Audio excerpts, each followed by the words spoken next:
Če pa je človek neodzivan, da nič ne pogleda, da se nam nič ne premika, ne kašlja, ne bruha, potem pa vsekakor ga moramo pač prijeti najprej malo stres za ramena, da vidimo, če se kaj odzove na bolečinski držljaj. Če se tudi na bolečinski držljaj ne odzove, moramo dati osebo na hrbet, ker bomo lahko tako sprostili dihalno pot in ocenili dihanje. Mogoče, če na tem otroku to pokaževa, kako to narediva. Recimo, da je to Jaka. Jaka, me slišiš? A ne se nič ne odzove, potem Jaka, me slišiš? Se še vedno ne odzove, kaj mu zdaj naredim? Sprostim dihalno pot, eno roko dam na čelo, za drugo dvignem brado tako in to ves čas držim.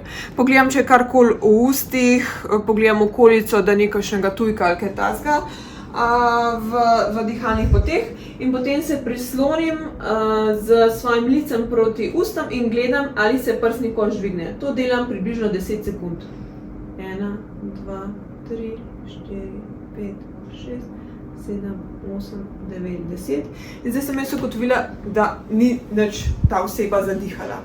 Moram povedati, da to preverjanje dihanja in sproščanje dihalne poti je v bistvu za enega laika najtežji.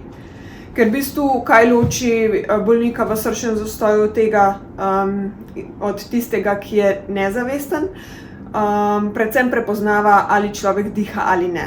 Če še nismo poklicali 112, to naredimo tisti trenutek. Sicer pa, če je očividcev več prisotnih, vedno, kadar vidimo, da je neko hudo stanje, bomo vedno na pomoč poklicali še nekoga, nekdo bo že klical 112, tam bo na regijskem centru za obveščanje, ga bo prevezal zdravstvenemu dispečerju in itak bo zdravstveni dispečer dajal navodila.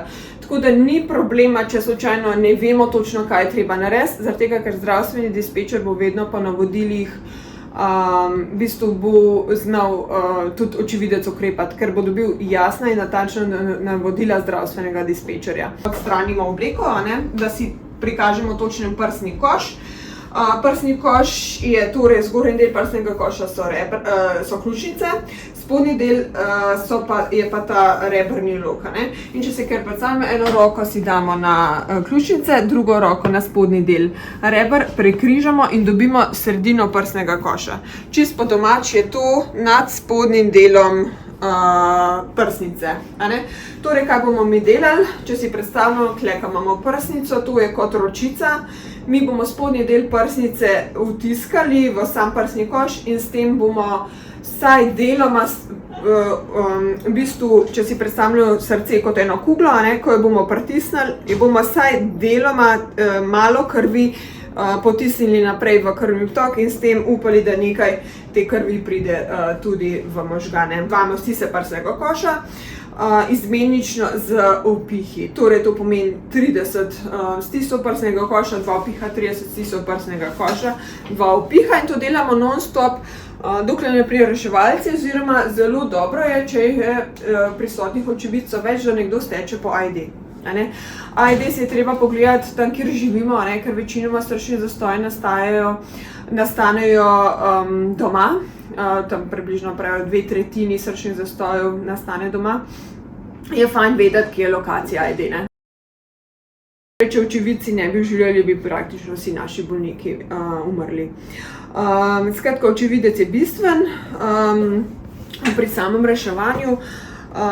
Tako da, če vam sam pokažem, pri otroku bom izvajala stise prsnega koša z eno roko, lahko pa, če je to večji otrok, seveda enako kot odraslega z 2 rokama. Prej sem si že pokazala, kje je sredina prsnega koša in bom izvajala stise prsnega koša približno 1/3 globine.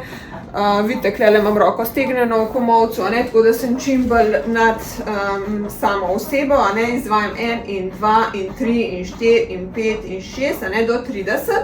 Zdaj sem sam simulirala te stise, zdaj pa če povežem še vpihe, pa mogoče, da najprej pokažem, kako izvedemo vpihe. Pač nos moramo stisniti, da nam ne bo uhajalo, zvrnemo glavo, tako kot smo prej sproščali dihalno pot in zdaj bom z svojimi usti objela usta od bolnika.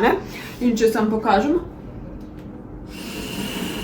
z kotom, pa vedno gledam, da se prsni koš dviga. Damo 2 vpiha in potem takoj naprej na stise prsnega koša. 7, 8, 9, 10, 11, 12, 13, 14, 15, 16, 17, 18, 19, 20, 21, 25, 26, 27, 28, 29, 30.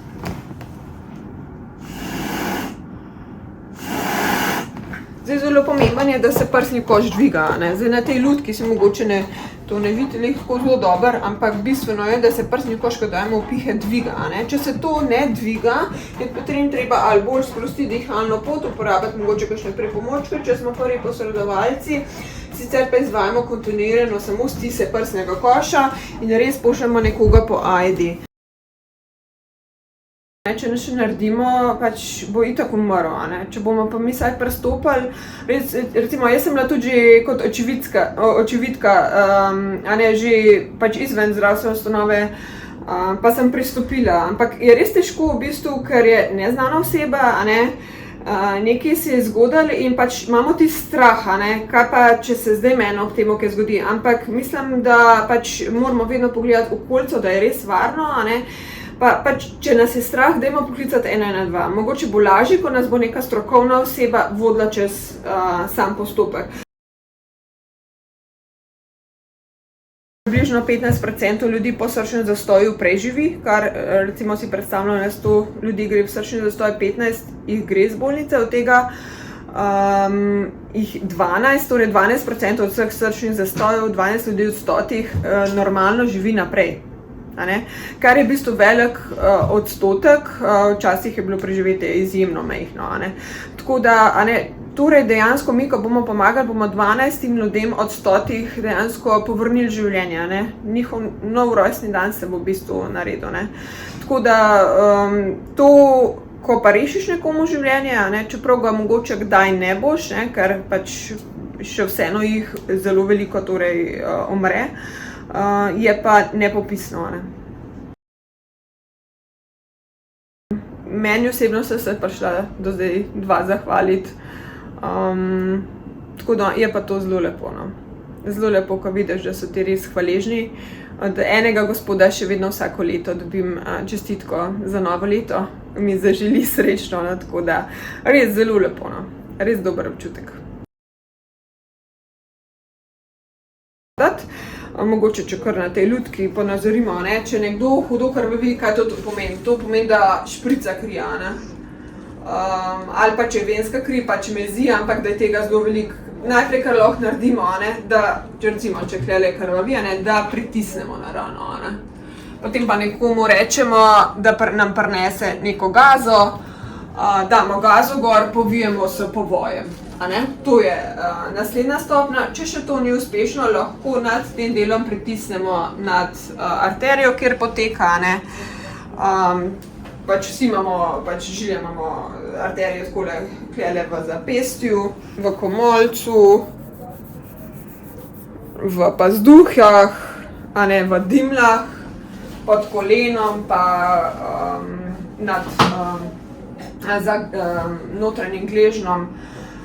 Skratka, pritisk na rano je bistvena. Pritisk na rano, kompresijska obveza, če pa pride pri neki delovni poškodbi, recimo, ali pa kakšni drugi poškodbi do same amputacije, pa se namesti esmarhova preveza, ki se namesti čim bliže temu amputiranemu delu, pač vzame se, če imamo trikotno ruto, da je širok pas, zategnemo, naredimo vozu in potem še z drugo vozu nad tem, da fiksiramo. Vedno si zabeležimo čas ure, zategnemo pa toliko, da se krvavitev ustavi.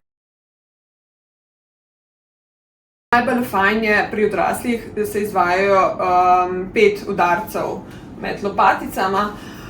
Če še to ni bolj, se potem izvede Heimlichov prijem, da damo roko v pest pod obema rebrnimi lokama v žličko in potem pritisnemo na noter in navzgor. To nikoli ne smemo izvajati na zdravi osebi. To bi poudarila, ker ob temu nastane zelo visok pritisk tlak v samem trebuhu. Tako da, če kdaj izvedemo to, kjerikoli osebi vedno rabi ta pregled pri zdravniku. Pri samem otroku, zdaj, če je majhen, če je dojenček, pa damo v bistvu dojenčka, se pač se usedemo, si damo dojenčka z glavo navzdol, če je tole dojenček, a ne, in potem izvedemo po hrbtu med lopaticama 5 močnih sunkovitih udarcev med lopaticama.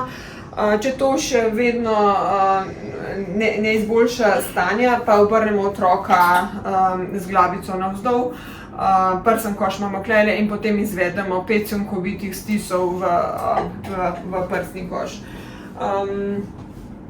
In potem enako kot pri odraslem, če otrok izgubi zavest, začnemo z oživljanjem. Vedno je pomembno, da vemo, da lahko kadarkoli pokličemo 112 za dodatne navodila. Skratka, vedno pomoč bo, samo poklicati moramo.